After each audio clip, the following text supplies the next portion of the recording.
Diduga api menyambar masakan, sebuah dapur hangus terbakar.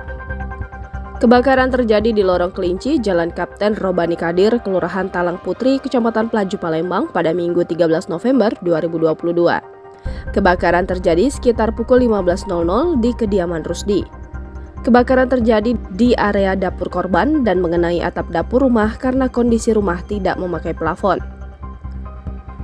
Menurut informasi yang dihimpun, kebakaran terjadi diduga bermula saat pemilik rumah sedang memasak dengan menggunakan kompor gas dan pemilik rumah lupa dan meninggalkan dapur.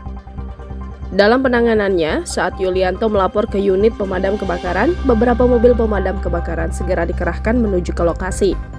Proses pemadaman dimulai pada pukul 15.20 waktu Indonesia Barat hingga api padam pada pukul 16.00 dan dalam peristiwa ini tidak ada korban yang mengalami luka. Akibat dari kebakaran ini, korban mengalami kerugian berupa dapur rumah. Jangan lupa subscribe, share, komen, dan like ya!